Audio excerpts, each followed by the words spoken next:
11 de junio de 1975. El dictador de Uganda, Idi Amin, estaba justo donde quería estar, en medio de una crisis diplomática internacional. Un ciudadano británico que vivía en Uganda, Dennis Hills, estaba a punto de publicar un libro crítico sobre Amin. Enfurecido porque alguien quería cuestionar su autoridad, Amin quería que Hills acabara frente a un pelotón de fusilamiento. Any British citizen who is here against me or against the people of Uganda, he will face the law of the country. El que amenazara su poder se enfrentaba a una sentencia de muerte. Los británicos sabían que no era una falsa amenaza. Idi Amin llevaba años en el negocio de la pena de muerte. La escala de violencia fue inmensa. En los 8 años que estuvo en el poder fueron masacradas casi 300.000 personas. Mientras el mundo preveía horrorizado lo que sucedería, la esposa de Hills, Ingrid, esperaba nerviosa las noticias.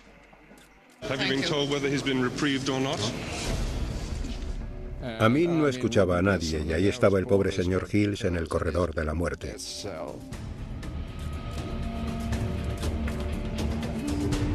Finalmente, solo unos días antes de la ejecución de Hills, el Reino Unido contestó. El secretario de Exteriores británico James Callaghan voló a Uganda para asegurar la liberación de Hills. El periodista finalmente se disculpó con el dictador por su libro. Fue un montaje muy inteligente por parte de Amin. Los críticos describieron a Amin como un bufón, un gran bobalicón. Pero en realidad Amin era mucho más estratégico, calculador, astuto e inteligente de lo que nadie hubiera imaginado.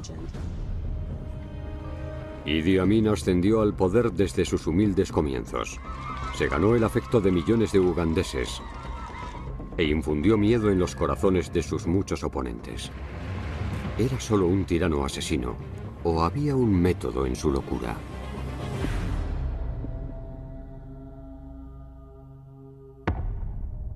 Las dictaduras han tenido un increíble impacto en el último siglo.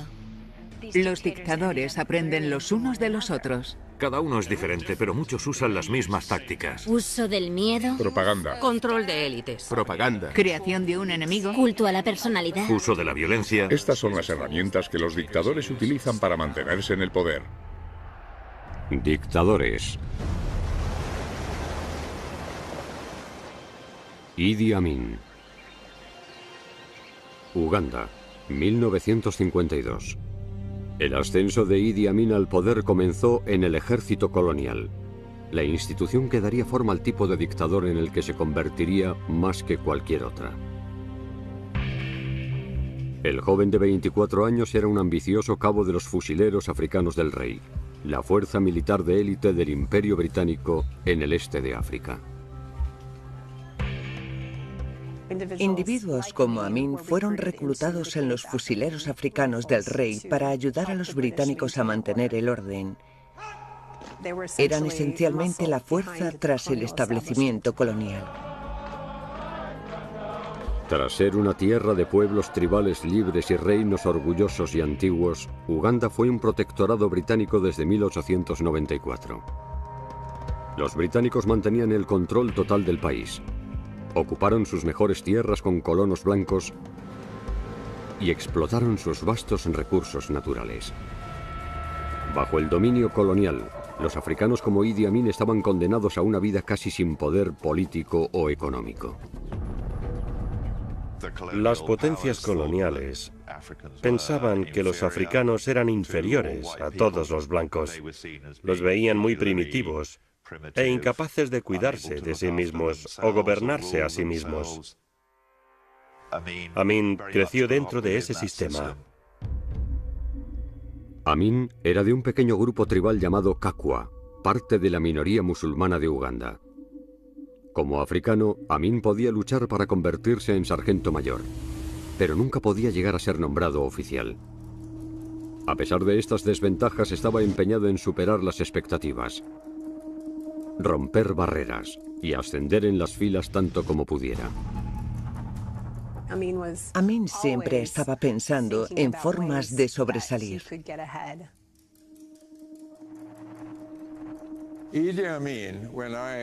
Cuando me uní al batallón, Idi Amin era un soldado muy joven y aunque era analfabeto, prácticamente no tenía ninguna educación, dejó huella muy rápido. Amin era fuerte, atlético, tenía buenas habilidades con el manejo del rifle. Era conocido por ser despiadado, cualidad que hay que tener para ser un buen soldado. Los que lo conocieron de niño decían que era muy violento. De hecho, siempre acababa peleándose a puñetazos con otros niños. Uno de sus antiguos amigos de la infancia dijo que hubo ocasiones en las que si no hubieran intervenido para acabar la pelea, Amin habría matado al otro niño. Pero es en el ejército colonial donde Amin aprendió cómo aprovechar la violencia y usarla para conseguir sus propios intereses. Es una lección que aplicaría una y otra vez en su camino hacia la dictadura. La violencia es extremadamente importante para casi cualquier dictador porque puede ser utilizada como una oportunidad, no solo para consolidar su control sobre el poder, sino también para deshacerse de las fuerzas opositoras y las amenazas externas. El uso de Amin de la violencia no fue sin sentido. Fue meditado. El objetivo siempre fue mantener el control del poder. En 1953, Amin tendría la oportunidad de usar la violencia para poder iniciar su ascenso hacia el poder. En la vecina Kenia, estalló una rebelión que amenazó con extenderse por toda la región.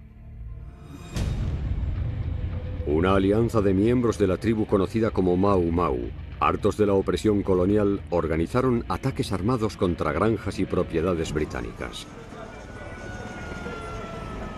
Cuando murieron docenas de colonos blancos, el terror se apoderó de la población colonial de todo el este de África. Los británicos se levantaron en armas porque por primera vez estaban siendo atacados. Las autoridades coloniales pretendían detener el levantamiento por los medios que fueran precisos. Los británicos los pisotearon con mucha fuerza y violencia. Eligieron a sus mejores soldados para liderar la lucha. Entre ellos se encontraba el cabo Idi Amin. En la primavera de 1953, Amin formaba parte de la primera ola de fuerzas coloniales que se enfrentaría a los Mau Mau. Su habilidad como guerrero se pondría a prueba en una patrulla nocturna, en lo profundo de la selva tropical de Kenia. Recuerdo que Idi Amin dirigió aquella patrulla en aquel momento. Sufrimos una emboscada de los Mau Mau y casi lo decapitan. Pero Idi reaccionó extremadamente rápido.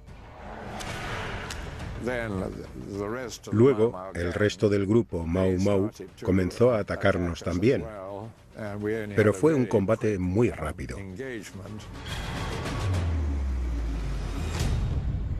La pelea fue tan letal como rápida. Varios Mau Mau resultaron muertos y el resto huyó. Amin participó en peleas extremadamente violentas contra los Mau Mau, claro. Aquello fue algo que les gustó a los británicos. A lo largo de la década de 1950, a medida que avanzaba la guerra de guerrillas Mau Mau, Amin participaba regularmente en los combates y desarrolló una reputación de ferocidad que agradó a sus comandantes. Hay cierto nivel de crueldad que aprendió en el laboratorio colonial. Como lo ascendieron en todos los niveles, quedó claro que aquella crueldad se consideraba funcional. Para el futuro dictador, el mensaje quedó claro. La violencia es la forma de resolver los problemas. La violencia es la forma de salir adelante. En 1960 habían sofocado casi por completo el levantamiento Mau Mau. Habían asesinado a más de 10.000 rebeldes, encarcelado a otros miles más y los torturaban en campos de detención. Para Amin, su éxito en el campo de batalla lo posicionó perfectamente para su próximo movimiento. Un cambio repentino en la política global estaba a punto de crear un cambio profundo en Uganda. E Idi Amin tendría la oportunidad de ascender más de lo que jamás habría imaginado.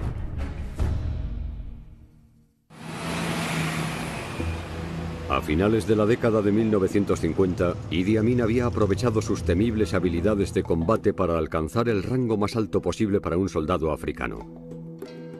Pero era imposible ascender más. El cuerpo de oficiales coloniales era solo blanco. Pero en 1960 las perspectivas de Amin cambiaron de la noche a la mañana. El primer ministro británico, Harold Macmillan, anunció una decisión que reharía el continente. Gran Bretaña otorgaría la independencia a todas sus colonias africanas.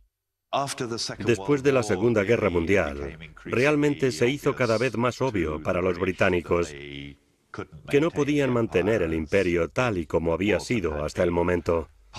En parte se debió a la debilidad económica después de haber librado una guerra tan larga, pero también fue a causa de la presión internacional.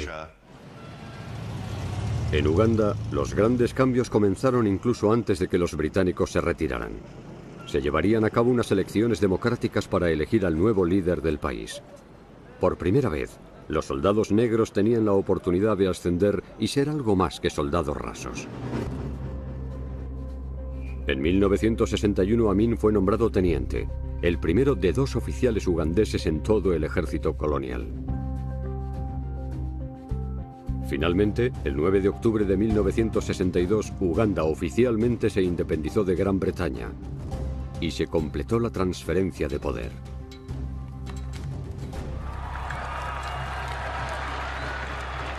Idi Amin, junto con millones de sus compañeros ugandeses, celebró la liberación del dominio extranjero.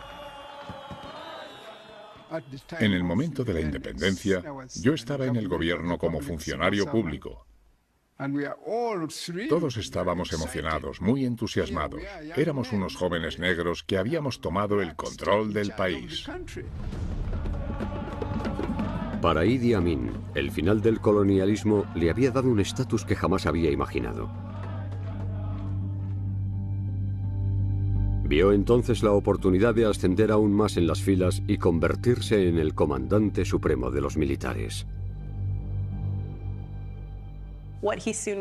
Pronto se dio cuenta de que, al deshacerse de los británicos, había quedado un hueco en el cual podía entrar y asumir el poder.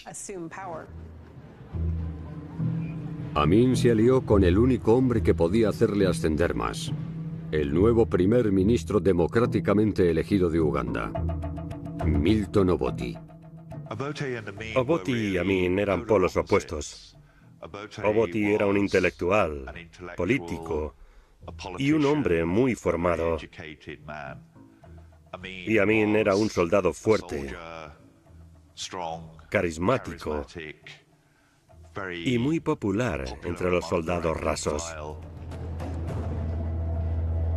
Obote sabía que necesitaría que el ejército respaldara a su frágil gobierno de coalición ya plagado de luchas internas. Vio a Amin como un oficial feroz y prometedor, como el hombre ideal para ayudar a proteger su autoridad. En el transcurso de 3 años, Obote ascendió a Amin hasta el rango de coronel y comandante adjunto del ejército. Los 2 hombres habían formado una poderosa alianza, pero estaban a punto de enfrentarse a una crisis que podría destruirlos. En 1966, el gobierno de Obote se enfrentó a una intensa oposición de su principal rival, el Reino de Buganda. Este antiguo grupo tribal, cuyas tierras ancestrales se extendían por gran parte del sur del país, había buscado durante mucho tiempo más poder y autonomía en Uganda. Entonces el rey de Buganda, Kabaka Mutesa II, lideró el cambio de régimen. Los ciudadanos de Buganda afirmaron que habían descubierto una conspiración criminal que implicaba a Obote y al hombre que veían como su lacayo, Idi Amin. Tenían razón. Durante más de un año Amin había estado abusando de su posición de alto rango en el ejército. Con el apoyo de Obote habían formado una gran red de contrabando para suministrarles armas a los rebeldes y mercenarios en las selvas del Congo. A cambio de armas, Amin había canalizado grandes sumas de efectivo, oro, marfil y café a Uganda, convirtiéndolo a él y al primer ministro en hombres muy ricos. Amin realmente se benefició mucho de aquellos negocios. Aparecieron $30.000 milagrosamente en su propia cuenta bancaria. Para los ciudadanos de Buganda, el tráfico de armas ilegales era la prueba de que Obote y Amin debían dimitir. El rey de Buganda se preparó para montar una rebelión armada contra el gobierno. Amin corría el riesgo de perder todo lo que le había costado tanto conseguir: su estatus, su riqueza y su poder. Obote y Amin sabían que debían actuar rápido para acabar con la amenaza. Amin ordenó a sus fuerzas que rodearan el palacio de Buganda en la capital, Kampala. Al día siguiente atacaron e incendiaron el palacio. Asesinaron a decenas de rebeldes y el rey de Buganda huyó del país. Con el apoyo de Amin, Obote utilizó el incidente como una excusa para suspender la constitución y prohibir todos los partidos de oposición restantes. Así transformó la incipiente democracia de Uganda en una dictadura. Muchos ugandeses quedaron horrorizados por el abuso de poder de Obote, pero hubo poca resistencia. Sabían que cualquier protesta significaría enfrentarse a la ira de Idi Amin y su ejército. A cambio de ayudar a hacer a Obote dictador, Amin obtuvo el mejor ascenso. Se convirtió en comandante del ejército y en el indiscutible líder militar del país. El hombre que una vez fue un soldado humilde en el ejército colonial controlaba entonces a los militares, una herramienta poderosa en cualquier dictadura. El ejército tiene todas las armas y soldados formados. Si la dictadura quiere establecer un monopolio sobre el aparato represivo del Estado, por un lado, y por otro, quiere instaurar el uso legítimo de la violencia dentro del Estado, está claro que necesita la cooperación de los militares. Como comandante del ejército, Amin nunca había sido más fuerte. Haría lo que fuera necesario para proteger su posición. Amin reconoció que los militares podrían ser el último árbitro del poder y que no necesitaban necesariamente seguir las órdenes de un presidente. Así que una vez que fue jefe de las Fuerzas Armadas, Amin comenzó a convencer a sus seguidores, mediante el reclutamiento en gran medida de su región de origen a sus parientes étnicos, para conseguir una mayor base de apoyo. Obote se percató de lo que Amin estaba haciendo, pero sabía que una confrontación directa con su poderoso comandante militar sería demasiado arriesgada. A medida que se volvía cada vez más consciente de que Amin podía convertirse en una amenaza para su propio control del poder, Obote comenzó a buscar formas de reprimirlo. Obote recurrió a su organización interna de espionaje para vigilar a los militares.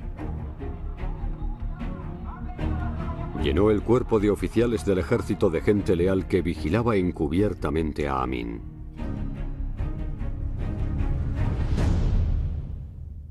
Así que con el tiempo fue una partida muy calculada de ajedrez. En 1971, Obote creía que tenía suficiente apoyo en el ejército para atacar a su comandante desleal. Obote planeaba bajar de rango a Idi Amin, despojarle de su poder e incluso de su libertad. 1971. El dictador de Uganda, Milton Obote, y el comandante de su ejército, Idi Amin, estaban enzarzados en una amarga lucha de poder. Obote creía tener el plan perfecto para derrotar a su rival para siempre. El 5 de enero, el presidente dejó Uganda para asistir a la conferencia de la Commonwealth en Singapur. Mientras estaba en el extranjero, ordenó la detención inmediata de Idi Amin.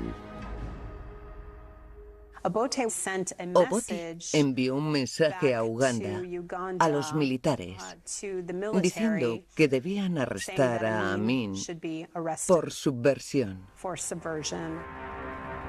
Pero Obote había subestimado gravemente la lealtad del ejército hacia su oficial al mando. Amin había pasado años construyendo una fuerza cuyas tropas de base le eran más leales a él que al gobierno. El mensaje de Obote fue interceptado por un soldado de rango inferior que era leal a Amin, quien luego se lo transmitió a este último. Captó la advertencia, sabía que lo iban a eliminar. Amin respondió a Obote con un movimiento definitivo. Organizó un golpe de estado con el respaldo de su ejército leal.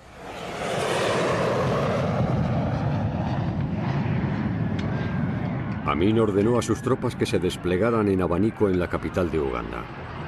Los tanques rodearon la residencia de Obote y bloquearon las carreteras principales. Sus fuerzas participaron en batallas armadas con las pocas unidades del ejército que aún eran leales a Obote. En cuestión de horas, aplastaron a toda la oposición. Y Amin obtuvo el control de Uganda. Cogieron por sorpresa a Milton Obote a miles de kilómetros de su casa. Dr. Obote will come back to Uganda as a citizen of Uganda, but not as a president of the Republic of Uganda. Pero Obote no regresó. Amin le obligó a exiliarse en la vecina Tanzania. Amin había vencido a su archienemigo y había logrado un gran poder. Pero entonces se enfrentó a un gran problema. Muchos ugandeses desconfiaban profundamente de este comandante militar que estaba a cargo de su país. La gente estaba en ascuas. Estaban nerviosos porque no sabían lo que les esperaba. Amin presentó una solución política astuta. Para ganarse el corazón de la gente, dejó de lado sus tendencias agresivas y lanzó una ofensiva de encanto a nivel nacional. Cuando Amin llegó al poder, sus primeras semanas las dedicó a dar mítines en todo el país. Amin era un maestro estratega. Era muy bueno engatusando a la gente y sabía lo que querían oír y cuándo. Amin le aseguró a la población que bajo su liderazgo, la promesa de independencia finalmente se realizaría. Tendrían mejores viviendas, mejores empleos y un futuro mejor. Su discurso era muy anticolonial. Representaba al hombre africano que toma el poder de su país y su economía. Sabía qué decir en todo momento. La popularidad de Amin se elevó a niveles aún mayores cuando prometió un retorno a la democracia. Representaba un nuevo comienzo. Era posible tener esperanzas y estar emocionados. Pero la extraordinaria popularidad de Amin y su poder recién descubierto lo incitaron a considerar un plan diferente. Marzo de 1971. 2 meses después del golpe de Estado, Amin extinguió toda esperanza de democracia. Restableció una dictadura y asumió el control de Uganda. El poder corrompe. Así que, una vez que entras en ese puesto y te das cuenta de lo que puedes hacer con él, quieres conservarlo en lugar de cederlo. Gran parte de la clase baja del país respaldaba a Amin. Pero el nuevo dictador se enfrentó a la oposición feroz de muchos que todavía creían que Milton Obote era el líder legítimo de Uganda. Al comienzo de su régimen estaba absolutamente aterrorizado de ser derrocado. Los diferentes líderes militares, funcionarios del gabinete y soldados que estaban asociados con el expresidente Milton Obote eran una amenaza para Amin porque tenían la capacidad de amenazar su estancia en el poder. Amin estaba decidido a evitar el destino de su predecesor y actuó rápidamente para eliminar cualquier disidencia. Seguiría la dirección de innumerables dictadores antes que él y construiría un arma poderosa para defenderse a sí mismo y a su régimen contra las amenazas internas. Tener el control de la policía secreta es una herramienta importante en cualquier dictadura. Tienen que establecer el tono y el mensaje claro para que nadie pueda ser desleal y sobrevivir a ese régimen. Amin comenzó a transformar Uganda en un estado policial. Estableció una vasta red de agentes secretos, espías y ejecutores en todos los niveles del gobierno, en el ejército e incluso en las calles. Muchos miembros de la policía secreta de Amin eran fácilmente identificables porque llevaban camisas de flores, gafas de sol oscuras y coches llamativos. Lo que sucedió después del golpe de Estado lo dijo todo. Lo único que le interesaba era cómo reaccionaba el ejército a cualquier oposición a su liderazgo. La policía secreta realizó miles de detenciones. Acorralaba a los objetivos sin aviso, de día o de noche, en cuarteles, calles públicas y casas privadas. Si sospechaba que alguien conversaba con su oponente, no solo no se demoraba, sino que simplemente lo eliminaba instantáneamente. No lo llevaba ante el sistema judicial, sino que lo asesinaba. Durante el primer año del régimen de Amin se calcula que el Estado asesinó a unos 12.000 ciudadanos de Uganda aproximadamente. Querían eliminar a ciertas personas porque los consideraban infecciones. Infecciones que podrían extenderse y querían usarlas como ejemplos de lo que podría pasarle a cualquiera que se pase de la raya.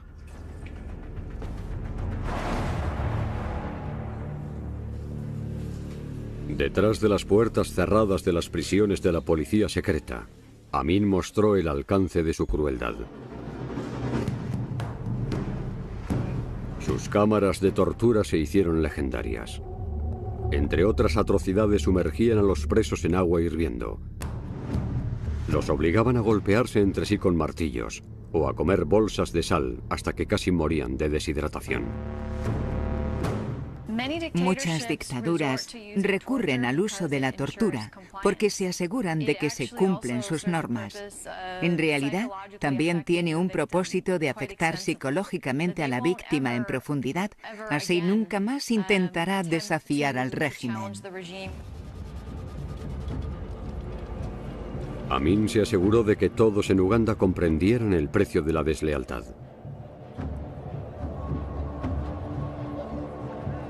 Las ejecuciones públicas se convirtieron en un acontecimiento común. Quería enviar un mensaje muy claro a sus oponentes y era que no se toleraría ninguna deslealtad.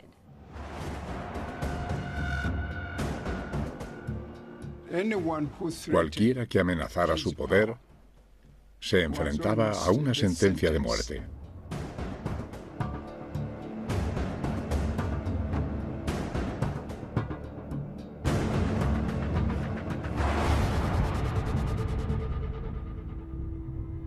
La gente de a pie en las dictaduras quiere rebelarse y derrocar al régimen, pero se enfrentan a un arma cargada y a muchos de ellos los asesinarán si osan rebelarse.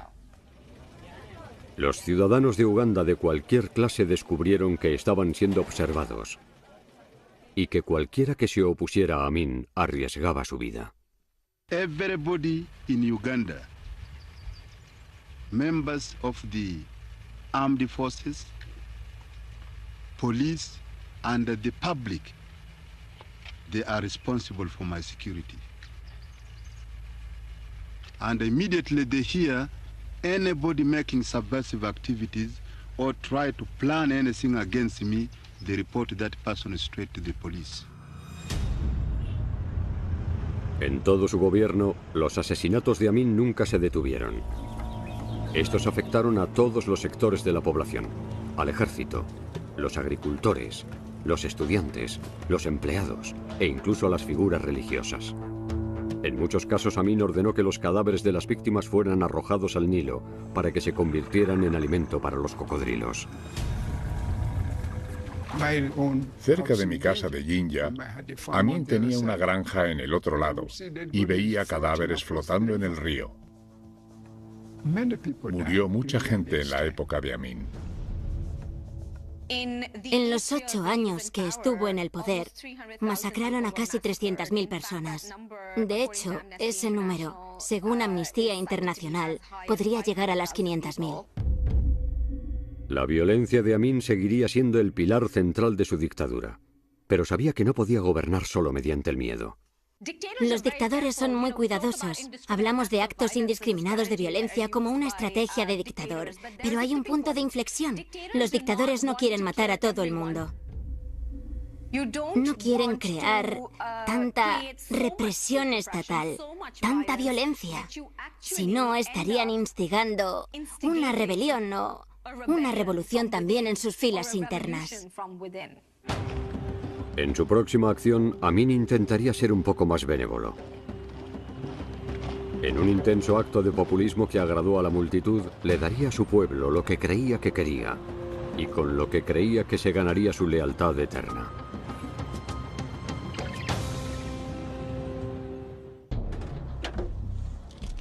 Verano de 1972. Idi Amin había pasado más de un año estableciendo un reino de terror sobre Uganda y aplastando a la disidencia en una campaña coordinada de tortura y asesinato. Pero entonces, Amin recurriría a una estrategia más populista. Utilizaría la generosidad en lugar del miedo para ganarse el apoyo duradero de la gente. Al principio hubo mucho miedo, represión, purgas, arrestos y, por supuesto, el miedo es lo que lo engloba todo. Pero ningún dictador puede sobrevivir solo con la represión. Tiene que conseguir popularidad de alguna forma. Amin quería demostrar que podía darle a la gente una vida mejor y más próspera, especialmente en los estratos más bajos. Los millones de ciudadanos de clase baja que estaban atrapados en un ciclo de pobreza desde la época colonial. Los ciudadanos tienen la necesidad de estabilidad. Necesitan sentir que se preocupan por ellos. Y eso es algo que proporcionan las dictaduras. Quieren asegurarse de que las masas sientan que hay una necesidad de esa dictadura. Amin tenía una idea radical para darle a la población negra un verdadero poder económico por primera vez. Para que su plan funcionara, usará la clásica táctica de un dictador. Si quieres unir a las personas y dar a la gente la sensación de que el dictador debe estar en el poder, porque es un salvador o un guardián de sus intereses, debes crear un enemigo común. Es una estrategia extremadamente efectiva. En el caso de Idi Amin, ese enemigo común se originó mediante la indofobia, que era muy común en ese momento, y se dirigió hacia los colonos del sur de Asia, en Uganda. Los británicos llevaron a los habitantes del sur de Asia a Uganda en el siglo XIX para ayudar a dirigir la economía colonial. Los británicos creían que los africanos no eran capaces de gestionar los asuntos económicos, ni tener tiendas o pequeñas empresas. Así que los asiáticos fueron los que impulsaron gran parte de la economía de Uganda. En 1972, los ugandeses asiáticos representaban solo el 1% de la población. pero poseían el 90% de las empresas del país. Al apuntar a los asiáticos y eliminar su control de la economía, Amin creía que podía transferir poder y prosperidad a los ciudadanos negros. Es una decisión que provocaría indignación en todo el mundo y definiría el resto de su dictadura. El 5 de agosto de 1972, Amin ordenó la expulsión de toda la población asiática de Uganda, unas 55.000 personas. Would you like to get all Asians out, really, sir? Yes, they must go to their country. Fue a principios de agosto de 1972. Teníamos la radio encendida. Escuchamos lo de la expulsión asiática. Es como que no nos lo creímos. No, no puede ser. Debe ser una broma o algo. Pero Amin iba muy en serio.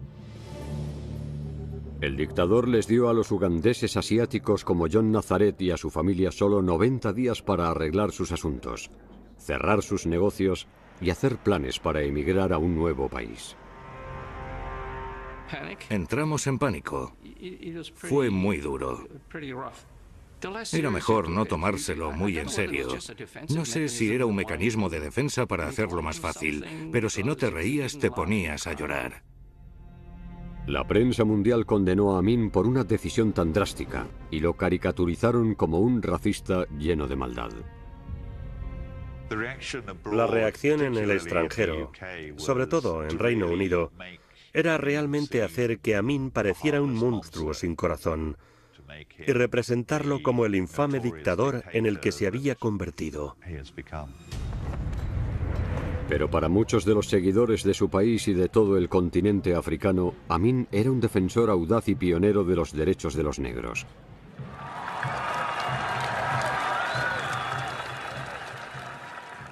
Al final, más de 50.000 ugandeses de origen asiático fueron expulsados de su propio país. Amin expropió las empresas asiáticas, transfirió gran parte de los ingresos a su gobierno y compartió las propiedades entre sus partidarios.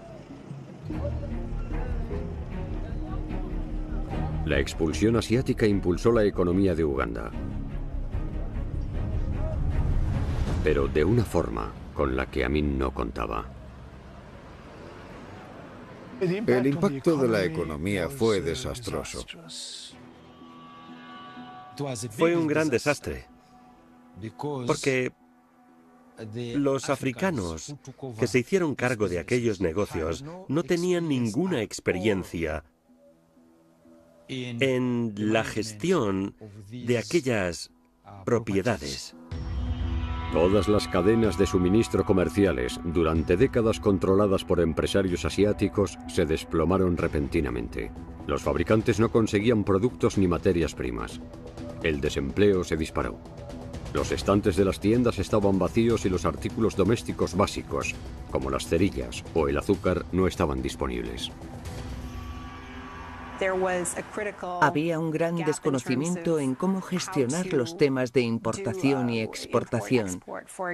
Por eso el país se sumió rápidamente en una grave crisis económica. Con la economía de Uganda en ruinas, Amin se enfrentó a una avalancha de problemas urgentes. Su gobierno estaba perdiendo dinero y muy rápido. Su enorme ejército y su aparato de seguridad era más grande y más caro que nunca. Pronto, su antiguo enemigo, todavía en el exilio en la vecina Tanzania, vería una oportunidad de venganza.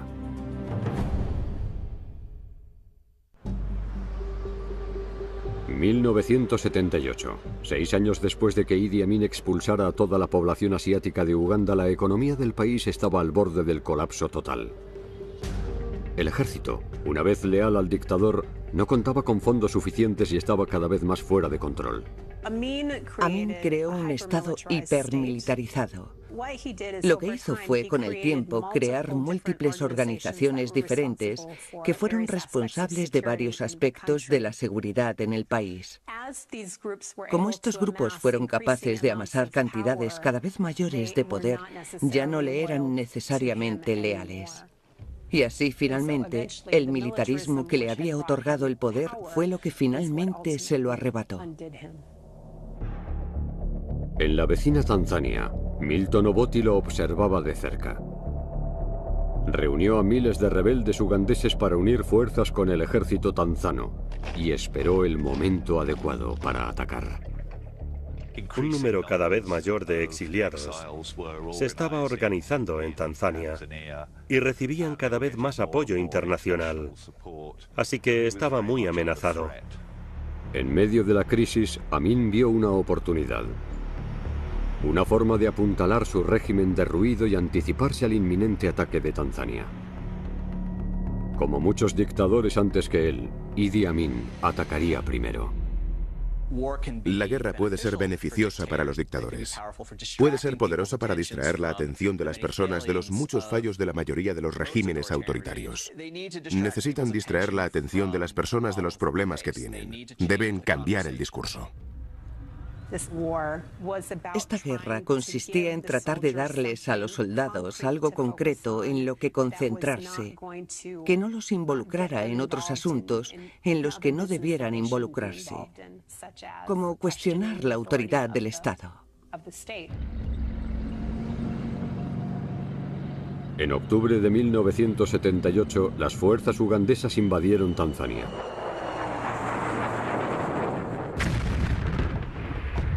El ejército de Amin, cuyas tropas ya no podía pagar, saquearon casi 1.800 kilómetros cuadrados de territorio tanzano.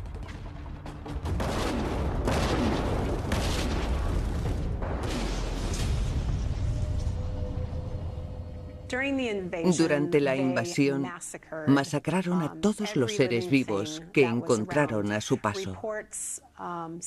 Los informes sugieren que fue una destrucción completa y total. La apuesta de Amin por una guerra con Tanzania parecía funcionar. Declaró una gran victoria. Pero juzgó mal la voluntad de su enemigo y la fuerza de su propio ejército. Los tanzanos no se lo iban a tomar a la ligera y de hecho volvieron con toda su fuerza y recuperaron su territorio. Obligaron a Amin a volver a Uganda y que sus tropas retrocedieran.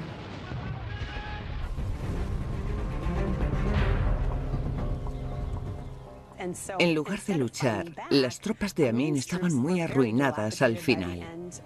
Fue un desastre de organización. Así fue muy fácil para el ejército tanzano, que en este punto estaba muy bien organizado, perseguir a Amin y a sus soldados. Con sus tropas en plena retirada, Amin se atrincheró en su residencia presidencial en Kampala. El 10 de abril de 1979, las fuerzas tanzanas entraron en la capital. La guerra de Amin había demostrado ser un error fatal.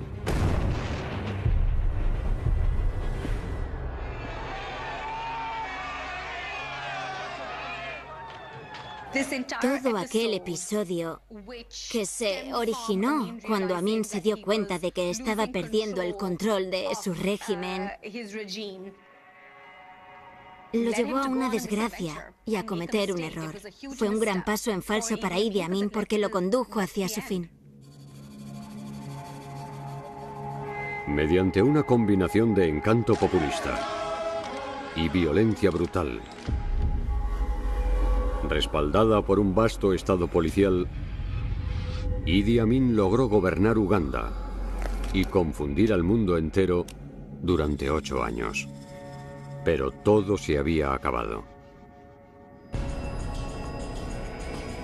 El 11 de abril de 1979, a medida que las tropas tanzanas y los rebeldes ugandeses se acercaban a su complejo, Amin se subió a un helicóptero del ejército y huyó del país. Millones de ciudadanos de Uganda, finalmente libres del gobierno brutal de Amin, lo celebraron en las calles. Pero también debían tener en cuenta lo que el dictador había dejado atrás. Una economía devastada y la matanza de cientos de miles de sus conciudadanos. Hay gente que perdió a sus padres por culpa de Idi Amin y nunca ha conseguido superarlo. Perdí a mi hermano, a mis hijos y muchos familiares cercanos. Cuando Milton Obote regresó a Uganda para reclamar su antigua dictadura, Amin huyó a Oriente Medio. Allí aprovechó su herencia musulmana para encontrar refugio. Finalmente, le acogieron en Arabia Saudí. Cuando Amin llegó a Arabia Saudí, tuvo un estilo de vida muy agradable. El gobierno saudí le dio una hermosa vivienda. Se casó con al menos 2 mujeres más. Según todos los informes, parece que Amin acabó sus días sin tener que pagar por la violencia y la devastación que había infligido a Uganda. Amin vivió una larga vida y nunca pagó por sus crímenes. Murió pacíficamente por insuficiencia renal en 2003. Pero desde su caída en 1979, la cultura de la violencia y el militarismo que creó en Uganda continuó. El país ha visto periodos de relativa estabilidad y paz. Pero todos los sucesores de Amin han usado sus tácticas para intimidar y controlar a su población. Todos los líderes tras Amin han confiado en la fuerza militar para mantener el poder y reprimir la disidencia en gran parte porque han aprendido a través de Amin que la violencia es efectiva y funciona. La violencia que fue inculcada y apoyada por el militarismo de Amin es algo que sigue vivo como uno de sus legados más perdurables.